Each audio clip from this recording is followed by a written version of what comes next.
Bom dia, meninos e meninas. Eu vou falar um assunto bastante sério.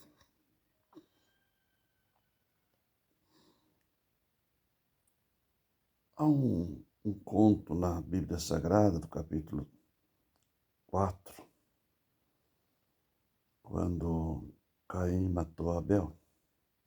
Na verdade, começa no capítulo 2, no pecado de Adão. Eu já expliquei o que é pecado.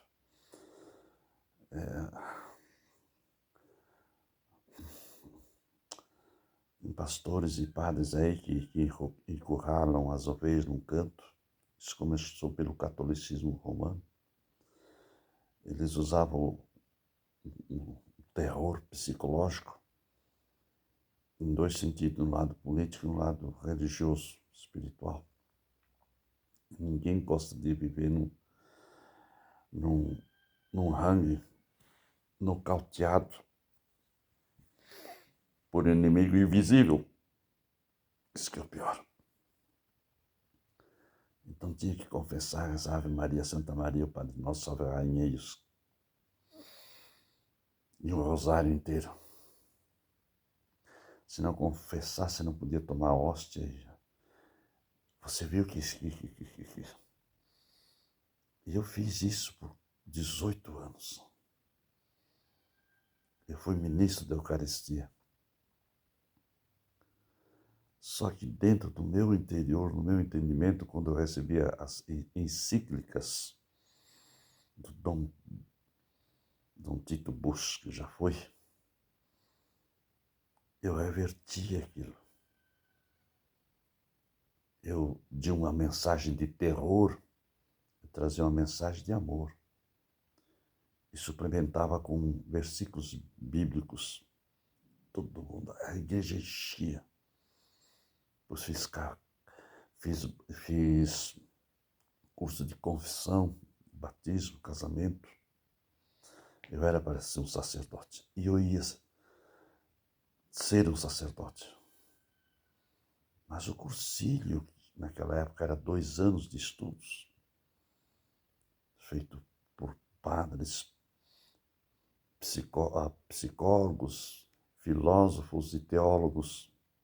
Hoje não tem mais nada. Hoje estudo um pouquinho dos dogmas da igreja.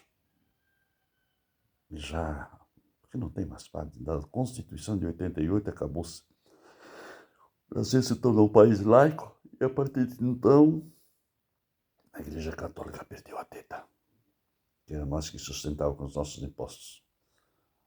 Como a bancada evangélica era maior, que existia naquela época, deu o decreto, se é para um, é para todos.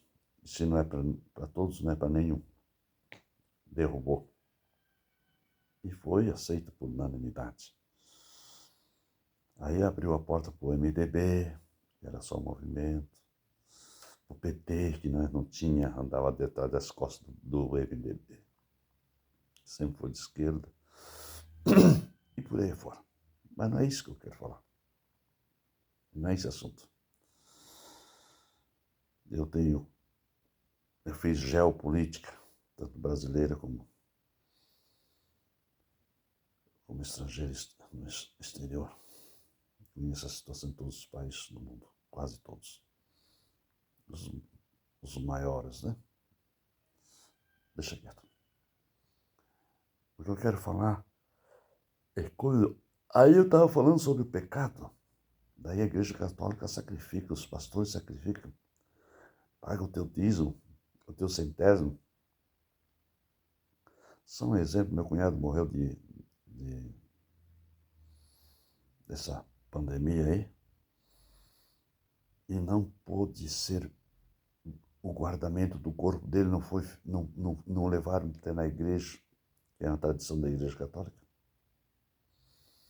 E um ministro, um padre, qualquer alguém lá dá o chamada missa do corpo presente, para dar extrema unção. Se não conseguiram ler antes da morte, que estava no hospital. encomendar a alma para Deus, para não ir para o purgatório, aquela história palhaçada toda. Sabe por que ele não pôde entrar dentro da igreja católica? Porque nunca pagou centésimo. Aí eles tinham que pagar o centésimo da vida inteira. E a minha irmã pobre, viúva, e agora desgastada, sem dinheiro. E sabe o que ela é? Ela é ministra da Igreja Católica. Logicamente que saiu, né? Não preciso dizer mais nenhuma palavra. Ela que fazia as missas e fazia cursos e preparava. Era uma verdadeira missionária. Aí me chamaram, né? Os sobrinhos, quanto que o tio vai cobrar para fazer a missa no corpo presente do pai? Claro que nós não rezamos missa. E não encomendamos o corpo e alma para ninguém, porque já foi. Não, pai, o tio vai arrumar a igreja da Assembleia de Deus. Foi conversado com o pastor presidente, ele disse, não, está à disposição. Não cobrar alguma coisa? Nada, só dá uma varredinha depois. E coloca os bancos nos lugares.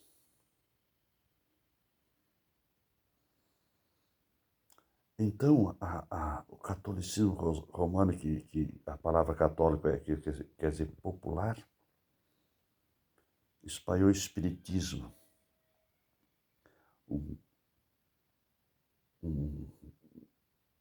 não é um terrorismo psicológico a respeito da palavra pecado. E aí mantém todo mundo preso. Porque todos são que nem piolhos, só na cabeça dos outros, não estuda a palavra de Deus.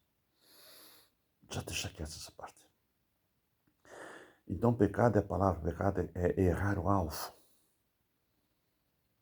Por uma ignorância, por uma desobediência, por um orgulho próprio. Qualquer coisa que prejudica a si mesmo. Na verdade, há três aspectos do pecado. Eu peco contra mim mesmo, contra o meu corpo, que é templo do Espírito Santo, contra o meu próximo e contra Deus. Eu erro o alvo. Pecado quer dizer errar o alvo. Por exemplo, agora eu comi uma banana, não estou me sentindo bem. Não era hora de comer essa banana. Devia ter comido uma maçã. Daí sim, não fermenta no estômago. A banana fermenta no estômago. Tem que tomar um pouco de água para... Pequei contra o meu próprio corpo. Peco contra meus amigos, meus irmãos, esses que estão ao meu lado, e contra Deus. E eu erro o alvo, errei o alvo agora, pequei. Deu para entender, cocadinha? E Adão errou o alvo. E sabe o que aconteceu no biológico, na mente de Adão? Sabe qual foi o primeiro ardis de Satanás, dardo inflamado do maligno sobre a vida de Adão e veio a todos nós, inclusive a mim mesmo e a você, sem que você saiba ou perceba? O medo. Diz que no virar da tarde Deus vinha conversar com Adão todos os dias. E naquele dia ele não achou Adão. Claro que ele sabia onde estava. Adão, aonde estás?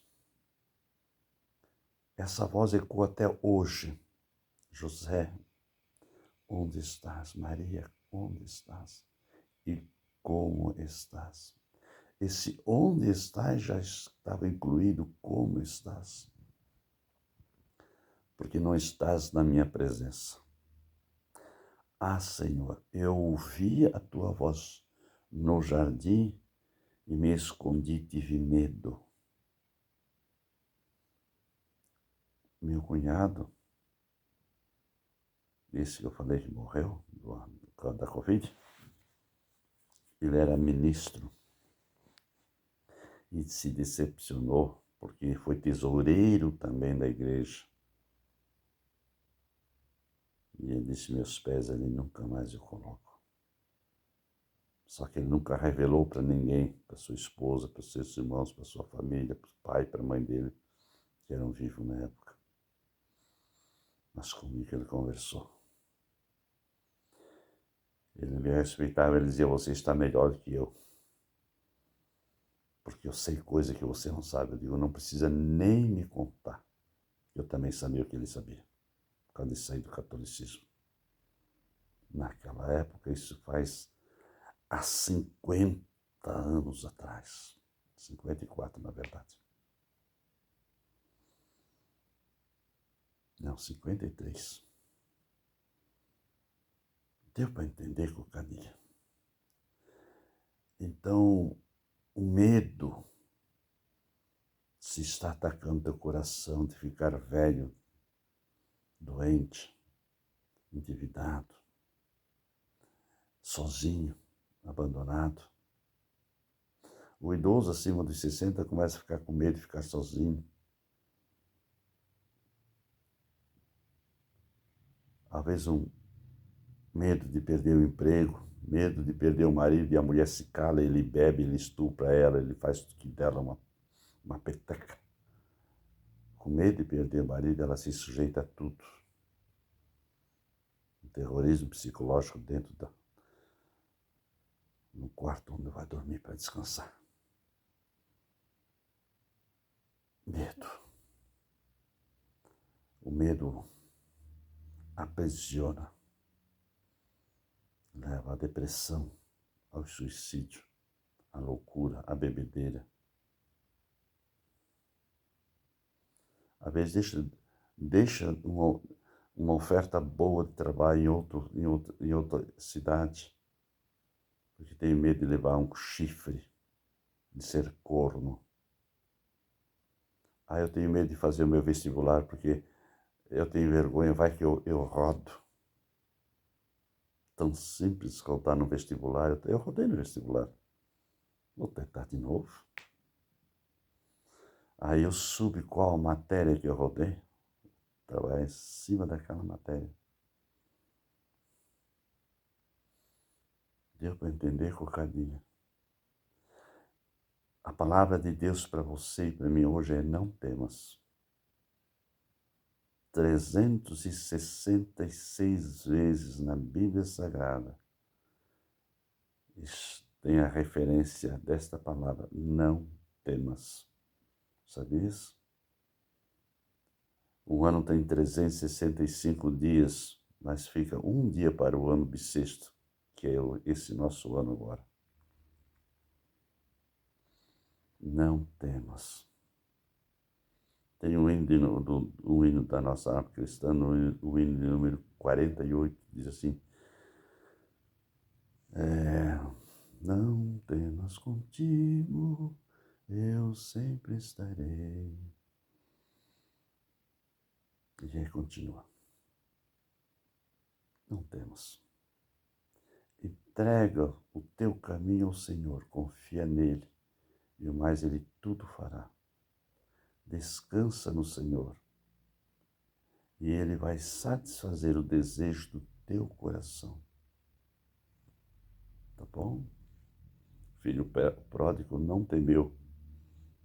Levantar-me-ei, irei ter com meu pai, direi, o pai, pequei contra o céu e perante ti. Não sou digno de ser chamado teu filho, mas me receba como jornaleiro. E sabe o que aconteceu? Quando ele, de longe o pai avistou, ele levantou-se e foi ao encontro do filho, abraçou, beijou. Sandália nos pés, vestes novas, anel de aliança no dedo e um novilho cevado morto, para fazer uma grande festa, convidando os amigos.